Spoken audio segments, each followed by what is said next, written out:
Hello students, स्वागत है आपका वाई एस स्टडी पॉइंट में। आज हम 16 दिसंबर की करंट अफेयर्स देखने वाले हैं, तो चलते हैं अपने पहले क्वेश्चन की तरफ। आज का हमारा पहला क्वेश्चन है, विश्व का कौन सा शहर टेस्ट एटलस 2024 की सूची में शीर्ष पर है?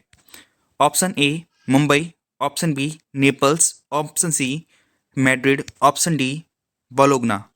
तो इस क्वेश्चन का हमारा राइट आंसर हो जाएगा आपका ऑप्शन नंबर बी, यानी कि नेपल्स।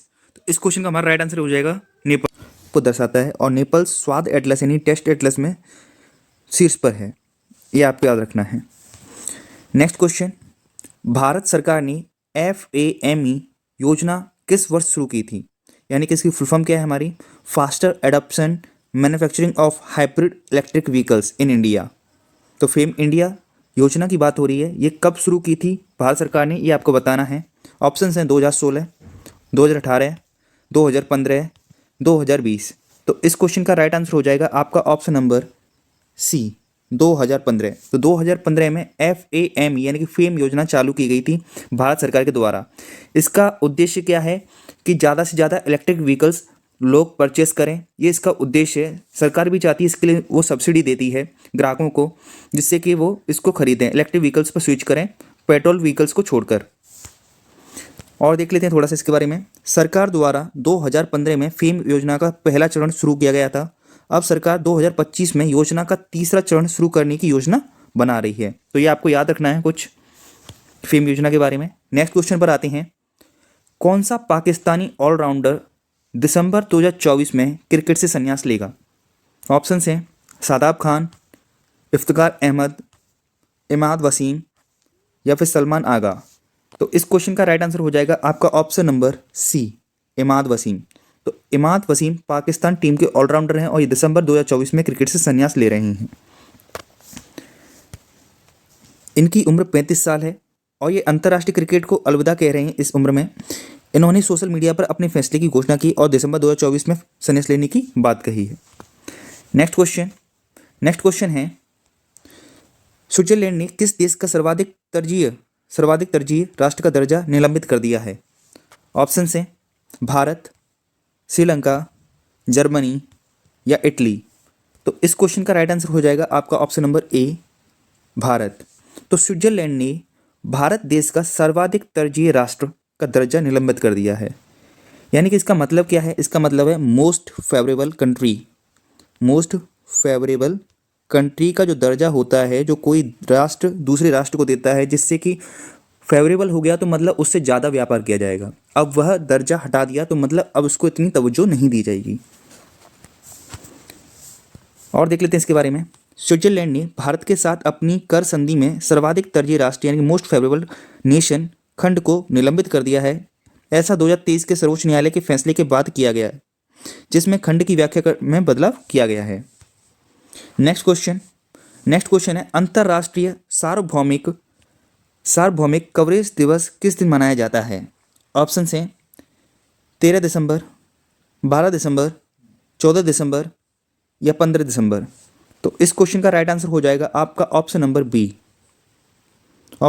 इस क्वेश्चन का राइट आंसर हो जाएगा। तो 12 दिसंबर को अंतर्राष्ट्रीय सार्वभौमिक स्वास्थ्य कवरेज दिवस मनाया जाता है। इसके बारे में थोड़ा सा और जान लेते हैं।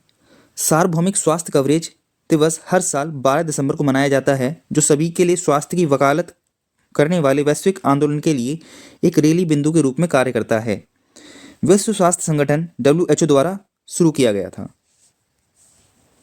नेक्स्ट क्वेश्चन, ब्लूमबर्ग की 2024 की विश्व के सबसे अमीर परिवारों की सूची में कौन सा परिवार शीर्ष पर है? तो ब्लूमबर्ग के द्वारा एक रिपोर्ट पब्लिश की जाती है, जो कि इसने बताया है कि सबसे अमीर परिवार विश्व में कौन सा है। तो आपको बताना है कौन सा है। अंबानी परिवार, वाल्टन परिवार, अल नहायन परिवार या फिर अल थानी परिवार। तो इस क्वेश्चन का राइट आंसर हो जाएगा आपका ऑप्शन नंबर बी, वाल्टन परिवार। तो ये वाल्टन परिवार अमेरिका का सबसे अमीर परिवार है, जो कि हमें पता चला है ब्लूमबर्ग की 2024 की रिपोर्ट के अनुसार। 2024 के लिए दुनिया के सबसे अमीर परिवारों की ब्लूमबर्ग सूची वैश्विक अभिजात वर्ग के बीच महत्वपूर्ण धन असमानताओं को उजागर करती है। वॉलमार्ट के मालिक वाल्टन परिवार इस सूची में सबसे ऊपर हैं, जो न केवल अन्य अरबपति परिवारों को बल्कि दुनिया के सबसे अमीर व्यक्ति की संपत्ति में सबको पीछे छोड़कर आगे बढ़े हैं। नेक्स्ट क्वेश्चन, फ्रांसवा बायरू किस देश के नए प्रधानमंत्री नामित हुए हैं? ऑप्शन हैं फ्रांस, इटली, स्वीडन या फिर डेनमार्क। तो इस क्वेश्चन का राइट आंसर हो जाएगा आपका ऑप्शन नंबर ए। इस क्वेश्चन का राइट आंसर हो जाएगा फ्रांस, यानी कि फ्रांसवा ब्रैंकोइस, इनको बायरू भी कहते हैं, फ्रांसवा बायरू, ये फ्रांस के नए प्रधानमंत्री बने हैं। इससे पहले गैब्रियल एटल थे, जो कि पहले समलैंगिक प्रधानमंत्री भी थे फ्रांस के और किसी भी देश के। इनके बारे में थोड़ा सा और देख लेते हैं। फ्रांस के राष्ट्रपति इमैनुअल मैक्रोन ने बिगड़ते राजनीतिक संकट के बीच फ्रैंकोइस बायरू को फ्रांस का नया प्रधानमंत्री नियुक्त किया है, जो इस साल उनका तीसरा प्रधानमंत्री है। नेक्स्ट क्वेश्चन, राष्ट्रीय ऊर्जा संरक्षण दिवस किस दिन मनाया जाता है? तो नेशनल एनर्जी कंजर्वेशन डे कब मनाया जाता है? ऑप्शन हैं 13 दिसंबर, 12 दिसंबर, 14 दिसंबर या 15 दिसंबर। तो इस क्वेश्चन का राइट आंसर हो जाएगा आपका ऑप्शन नंबर सी। इस क्वेश्चन का राइट आंसर हो जाएगा 14 दिसंबर को राष्ट्रीय ऊर्जा संरक्षण दिवस मनाया जाता है। इसके बारे में और देख लेते हैं। सतत विकास की आधारशिला, यानी कि ऊर्जा दक्षता सतत विकास की आधारशिला है, जो प्रगति और पर्यावरण संरक्षण को एक साथ जोड़ती है। भारत में स्थिरता के प्रति इस समर्पण को हर साल 14 दिसंबर को राष्ट्रीय ऊर्जा संरक्षण दिवस के रूप में उत्साहपूर्वक मनाया जाता है। नेक्स्ट क्वेश्चन, कुंभ 2025 के लिए प्रधानमंत्री ने तीर्थयात्रियों के साथ निर्बाध संचार के लिए कौन सा चैटबॉट लॉन्च किया है? तो जो कुंभ 2024 होने वाला है, तो उसके लिए प्रधानमंत्री ने तीर्थयात्रियों के साथ निर्बाध संचार के लिए कौन सा चैटबॉट लॉन्च किया है, ये आपको बताना है। ऑप्शन हैं साथी, सहायक चैटबॉट या फिर कुंभ सहायक चैटबॉट या फिर दर्शनार्थी चैटबॉट। तो इस क्वेश्चन का राइट आंसर हो जाएगा आपका ऑप्शन नंबर बी, सहायक चैटबॉट। जैसा कि आपको इस पिक्चर में दिख रहा होगा, ये है सहायक चैटबॉट, जो कि कुंभ मेले के लिए स्पेशली डिजाइन किया गया है। इसके बारे में थोड़ा सा और देख लेते हैं। प्रधानमंत्री ने कुंभ 2025 के लिए तीर्थयात्रियों के साथ निर्बाध संचार के लिए AI आधारित प्लेटफॉर्म सहायक चैटबॉट लॉन्च किया है। नेक्स्ट क्वेश्चन है, स्वाद एटलस 2024 रिपोर्ट में किस भारतीय शहर को शामिल किया गया है? ऑप्शंस हैं अमृतसर, मुंबई, दिल्ली, हैदराबाद। तो इस क्वेश्चन का राइट आंसर हो जाएगा आपका ऑप्शन नंबर बी, मुंबई। तो मुंबई को चुना गया है स्वाद एटलस में भारत का सबसे अच्छा शहर। इसके बारे में और देख लेते हैं। मुंबई को टेस्ट एटलस 2024 की सूची में 5वें स्थान पर रखा गया है। तो टेस्ट एटलस में पहला स्थान पर क्या था? पहले स्थान पर हमारे में इटली का शहर था, और यहाँ पर क्या है, मुंबई को टेस्ट एटलस में 5वां स्थान मिला है। ये आपको याद रखना है। नेक्स्ट क्वेश्चन हम बात करेंगे इकोनॉमिक सेक्शन की, यानी कि हम आज टॉप 10 इकोनॉमी के क्वेश्चंस करेंगे। पहला क्वेश्चन है हमारा, टोबिन के निवेश के क्यू सिद्धांत के अनुसार एक फर्म को कब निवेश करना चाहिए? तो बड़ा ही सिंपल सा क्वेश्चन है कि एक फर्म को कब निवेश करना चाहिए। इसके लिए कुछ पॉइंट्स दिए जाएंगे, आपको बताना है किन किन बिंदुओं पर कोई भी फॉरेन इन्वेस्टमेंट होगा या कोई भी इन्वेस्टर होगा तो वो इन्वेस्ट कब करेगा, किस कंडीशन में करेगा, ये आपको बताना है। पहला ऑप्शन है उत्पादन की कीमत में वृद्धि हुई होगी तब, पूंजी के सीमांत उत्पादन में वृद्धि हुई होगी तब, यानी कि पूंजी का जो डिविडेंड है यानी कि जो लाभ है उसमें वृद्धि होगी तब। ऑप्शन सी, ब्याज दर में वृद्धि हुई होगी तब, यानी कि उस एरिया यानी कि उस राष्ट्र में जब ब्याज की दर बढ़ी हुई होगी तब निवेश करना सही रहेगा। ऑप्शन नंबर डी, मूल्यह्रास की दर में कमी हुई होगी तब, यानी कि जो डेप्रिसिएशन है वो कम होगा, यानी कि मूल्यह्रास किसी भी प्रोडक्ट का जो वैल्यू है वो कम हो जाएगा, कम क्षरण होगा उसमें, तब निवेश ज़्यादा करेगा। या फिर ई पॉइंट, निवेश का सीमांत लाभ सीमांत लागत से अधिक है, यानी कि जो प्रॉफिट है, प्रॉफिट में से जो कंपनी का जो प्रॉफिट है, डिविडेंड है, वो ज़्यादा होगा तब। तो आपके ऑप्शंस हैं केवल बी सी डी ई, केवल ए सी डी ई, केवल ए बी डी ई या केवल ए बी सी डी। तो यहाँ पर अगर हम देखें तो सोचेंगे समझेंगे इसमें तो किस प्रकार से है। देखो, उत्पादन की कीमत में वृद्धि हुई होगी तो देखो इसमें सप्लायर साइड की सप्लायर साइड का फ़ायदा है। अगर प्रोडक्ट में उत्पादन की बात हो रही है, प्रोडक्शन की बात हो रही है, तो प्रोडक्शन में फ़ायदा किसका हो रहा है? सप्लायर साइड का हो रहा है। तो यहाँ पर तो क्या है, यहाँ पर निवेश करेगी कंपनी। उत्पादन साइड में अगर फ़ायदा होगा तो कंपनी निवेश करेगी। अगर पूंजी के सीमांत उत्पाद में, यानी कि जो डिविडेंड है, जो लाभांश है, यानी कि सीमांत को लाभांश भी कहते हैं, जो लाभांश है उसमें वृद्धि हुई होगी, तब भी क्या होगा, जो कंपनी है वो इन्वेस्ट करेगी, इन्वेस्टर एक इन्वेस्ट करेगा। ब्याज दर में अगर वृद्धि होगी तो वहाँ से रुपए ही नहीं ले पाएगा। एक तरीके से वो राष्ट्र से, यानी कि राज्य के बैंक को होंगी, बैंक से रुपए ही नहीं ले पाएगा। ज़्यादा वृद्धि दर होगी तो ब्याज की दर ज़्यादा होगी तो पैसा ही नहीं लेगा। तो इस प्रकार से हमारा सी वाला नहीं होगा। डी, मूल्यह्रास की दर में कमी हुई, यानी कि जो डेप्रिसिएशन है वो कम होगा तो ज़्यादा लोग अट्रैक्ट होंगे यहाँ पर इन्वेस्ट करने के लिए, तो ये तो होगा ही। और ई वाला जो ऑप्शन है, अगर इसकी बात करें हम, निवेश का सीमांत लाभ सीमांत लागत से अधिक होगा।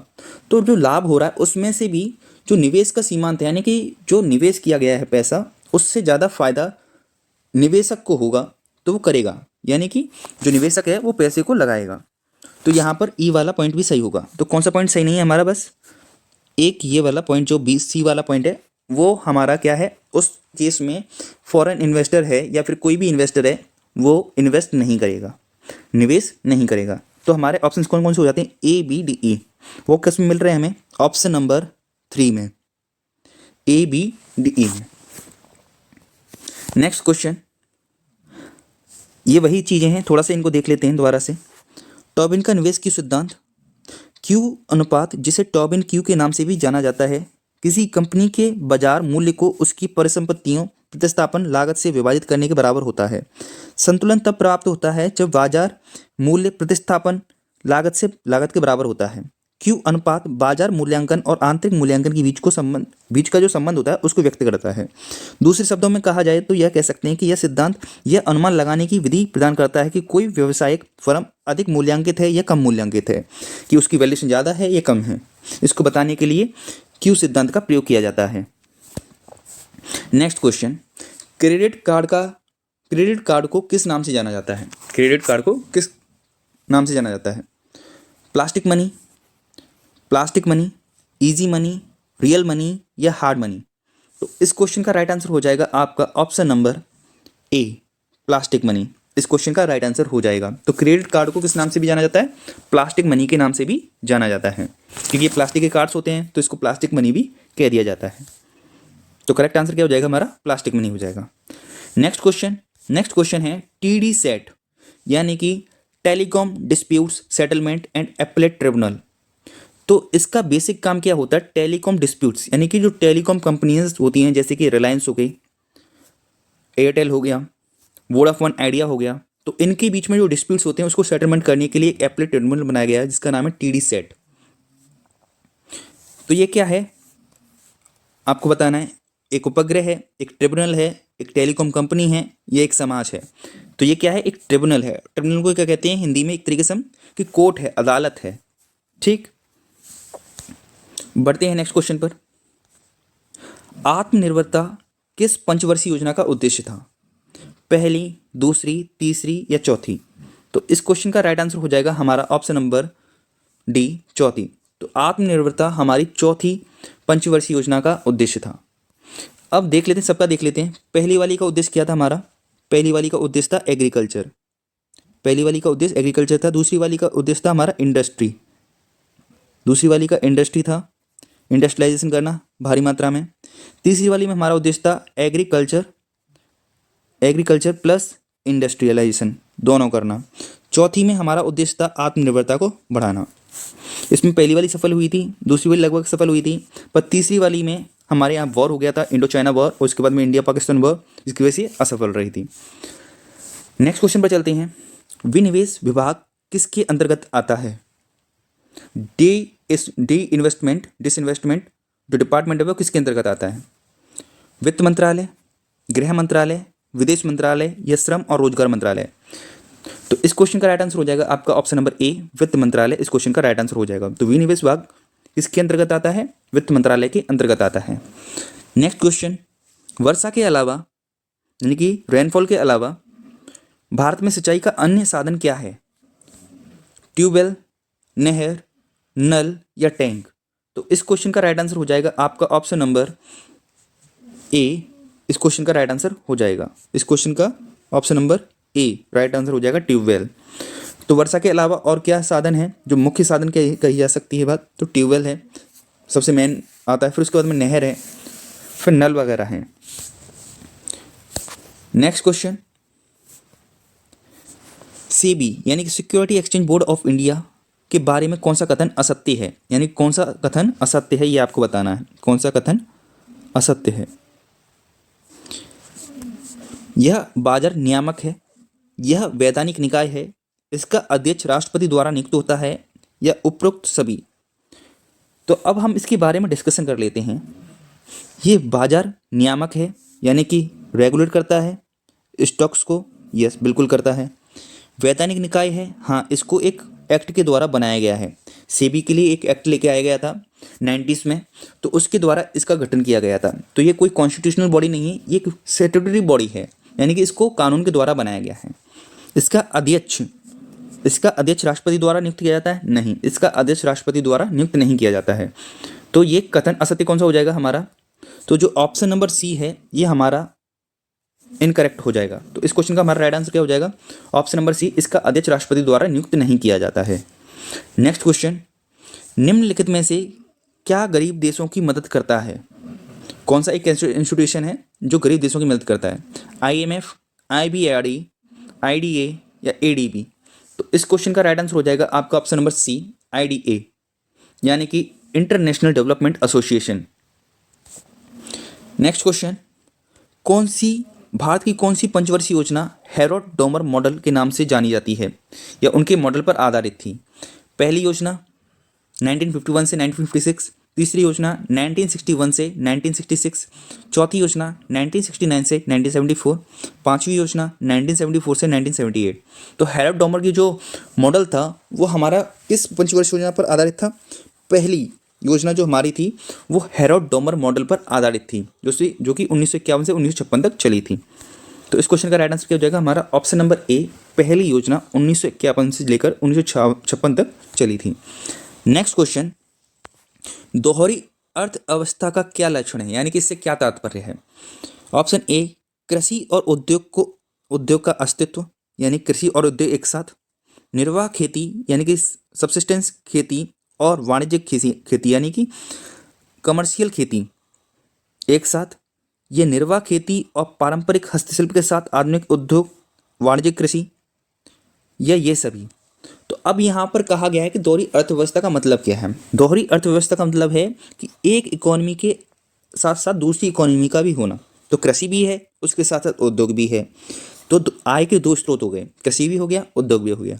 निर्वाह खेती भी है और साथ के साथ हमारा वाणिज्यिक कृषि भी है। तो दो स्रोत हो गए कमाई के। इसी प्रकार से निर्वाह खेती भी है, पारंपरिक हस्तशिल्प भी है, इसके द्वारा क्या है फिर से दो स्रोत हो गए हमारे पास कमाई के। तो इस प्रकार से दोहरी अर्थव्यवस्था का लक्षण क्या है, ये तीनों हैं। तो इस क्वेश्चन का राइट आंसर हो जाएगा हमारा ऑप्शन नंबर डी, ये सभी। इसी के साथ आज का हमारा करंट अफेयर्स का सेशन खत्म होता है। अगर वीडियो अच्छी लगी हो तो वीडियो को लाइक जरूर करें और चैनल को सब्सक्राइब करें। वीडियो देखने के लिए धन्यवाद।